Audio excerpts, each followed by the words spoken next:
कलम के जादूगर के इस पावन धरती पे आने का मौका मिला। इस मौका देने के लिए जन स्वराज युवा दल का बहुत धन्यवाद। आप सबको नमस्कार, मंच के आसीन सभी को नमस्कार।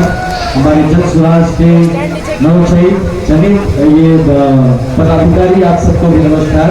और हमारे स्पेशली जितने युवा भाई हैं, बहनें हैं, माताएं हैं, यहाँ पे हमारे बहुत अग्रज बुजुर्ग हैं, आप सबको नमस्कार। आज आप लोगों के बहुतों के दिमाग में आया होगा कि आज हम जा तो रहे हैं सुनने, तो ये आनंद मिश्रा जी आ रहे हैं। कौन है आनंद मिश्रा? सब कह रहे नौकरी छोड़ के आए। कौन नौकरी छोड़ के आए? अब छोड़ के आए तो क्यों छोड़ के आए? क्या हो गया? बहुत मन में सवाल होगा।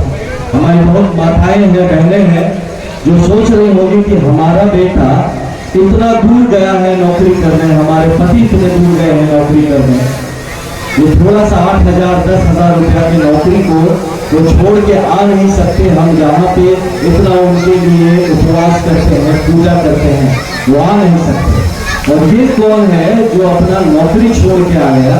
ये आदमी चाहता क्या है? ये प्रश्न होगा आपके दिमाग में। तो आप सबको एक छोटा सा परिचय अपना हम देना चाहेंगे आपके समझने के लिए कि आज बिहार कहाँ आके खड़ा है। बिहार छोड़िए, आज आपका ये जिला कहाँ आके खड़ा है, आपका ये क्षेत्र कहाँ आके खड़ा है। हम जैसे लड़कों को, जिसको अपनी जिंदगी में जो मिल सकता था सब पा लिया, जीवन सेट हो गया एकदम। आज हमारी जिंदगी एकदम बढ़िया चलने वाली थी, तो क्या पड़ा कि हमको नौकरी छोड़ के आने पड़ा। और यहाँ पे जो लोग हैं उनको इसका फर्क ही नहीं पड़ा। जो यहाँ पे सब अपने अपने गांव में है, जिसको सारा तकलीफ है, वो तकलीफ सहने का आदत हो गया। लेकिन आपके इस बेटे को, भाई को ये देख के ऐसा क्या तकलीफ की नौकरी छोड़ के आना पड़ा। तो हम बताएं, हम 2011 बैच के IPS अधिकारी हैं। IPS भारतीय पुलिस सेवा, जो UPSC आपने सुना होगा, यूनियन पब्लिक सर्विस कमीशन, संघ लोक सेवा आयोग, उसे चयनित होते हैं हमारे गांव के, हमारे इस क्षेत्र के बहुत बच्चे हैं जो IAS IPS बनना चाहते हैं। उन्हीं में से एक हम हैं जो भी ऐसे ही सपने, जैसे हमारे भाई बहनों का सपना है, मेरा भी सपना था कि हम IPS बनेंगे, अपने गांव का नाम रोशन करेंगे, अपने परिवार का नाम रोशन करेंगे और जीवन एकदम बढ़िया सा बना लेंगे। बड़ा बड़ा बंगला में रहेंगे, बड़ा बड़ा गाड़ी में अपने बाबूजी को घुमाएंगे, माँ को घुमाएंगे, परिवार को सारा सुख देंगे और जीवन में एक सफल इंसान के रूप में जाने जाएंगे। तब ये सब जब हम कर रहे थे माता जी, जब हम ये सब सोच के पढ़ाई कर रहे थे, बहुत मेहनत किया। हमारे बाबूजी वैसे तो इंजीनियर बन गए थे, अपने गांव के पहले इंजीनियर, लेकिन अब गांव को, परिवार को चलाने में एक पैसा बचता नहीं था। तो जिस हाल में जिए हैं, ये छोटे छोटे कोठरियों में हम भी रहे हैं।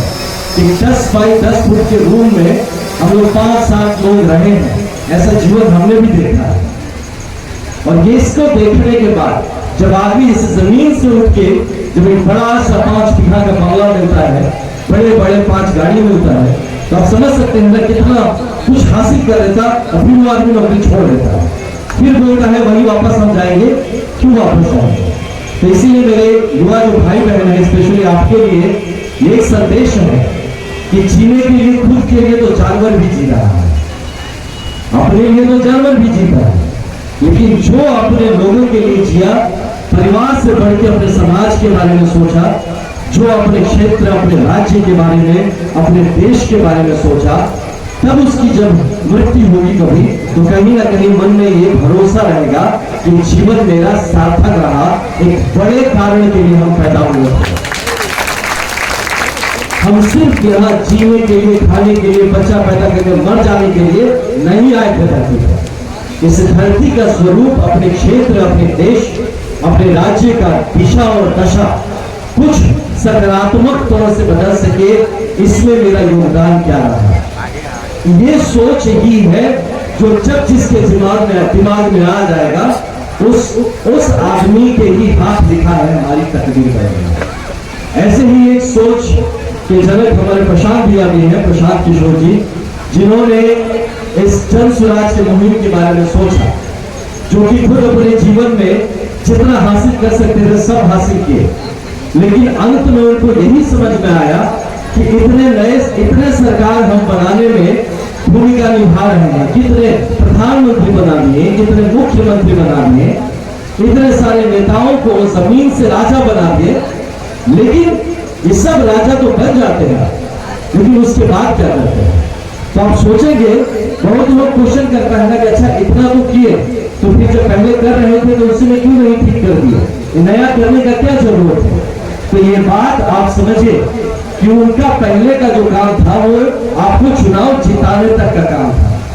वो आपको चुनाव जिताते थे, आपकी रणनीति तैयार करके देते थे और आपको एक पद पे बिठाने का काम करते। लेकिन जब पद पे बिठा देते तो फिर पीछे से देखते थे, अरे भाई तो पद पे बैठ के राजा बन गया, ये तो भूल गया कि वो पद पे क्यों बैठा। ये सब जब बार बार आदमी को लगने लगा, तब लगा कि ये बहुत हो गया, तो अब राजा उसको बनाया जाए जिसकी सच में जरूरत है, जो समाज बना सकता है। तो उन्होंने चुना कि अब हम जनता के लिए हम काम करेंगे। अब आप में से लोगों को उठाएंगे जो कि अभी तक खाली वोट देते थे, खाली दूसरों का झंडा उठाते थे, अब वो यहां से आपके बीच में से उठे और अपनी किस्मत का, अपने बच्चों के भविष्य का बदलाव का जिम्मेदारी आप खुद उठाएं। ये सोच है जन स्वराज के पीछे। ये भरोसा है कि आप सब में वो काबिलियत है जो और किसी में है। अगर आप अपना परिवार चला सकते हैं तो आप राज्य और देश भी चला सकते हैं। ये भरोसा आपके ऊपर एक आदमी करता है, इसलिए वो जन स्वराज खड़ा करता है। हमारे बारे में और एक छोटा सा है जो आप पता नहीं जानते हैं कि नहीं, कि हम जब अपनी नौकरी छोड़े, इसी कारण से छोड़े कि जितनी बार हम गांव आते, जितने बार अपने लोगों से मिलते, यही देखते कि सब आदमी किसी और का गुणगान करने में बिजी है। सब इसमें बिजी, भैया हमारा राशन कार्ड बनवा दीजिए ना, भैया थोड़ा ब्लॉक में बुलवा दीजिए ना, थोड़ा एसपी साहब के यहाँ बुलवा दीजिए, थोड़ा थाना में कहला दीजिए, थोड़ा डीएम साहब के यहाँ बोल दीजिए, थोड़ा सीओ साहब को कहला दीजिए। तो ये समझ में हमको नहीं आता था कि यार ये सारा जो तंत्र बिछाया हुआ है वो किसके लिए बिछाया हुआ है?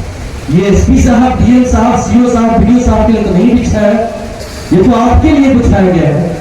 सीओ को सीओ क्यों बनाया, बीडीओ को बीडीओ क्यों बनाया, मुखिया को मुखिया क्यों बनाए, एसपी, डीएम, प्रधानमंत्री, मुख्यमंत्री किसके लिए बने? आपके लिए बने। तो आपका ये दुर्दशा क्यों है? इसलिए है क्योंकि आपको हर आदमी आता है और यूज करके चला जाता है।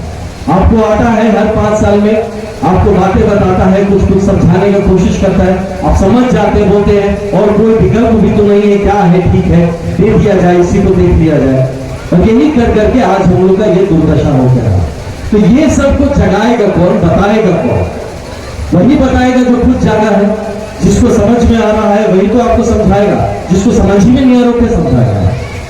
तो हम लोग जो पढ़े लिखे लोग समझते हैं, हम में से जो लोग कुछ है जो बुद्धिजीवी है, मंच पे भी है, साथ में आपके बीच में बैठे हैं, तो ये सब जिम्मेदारी हमारी बनती है। लेकिन हमको भी कौन जगाएगा?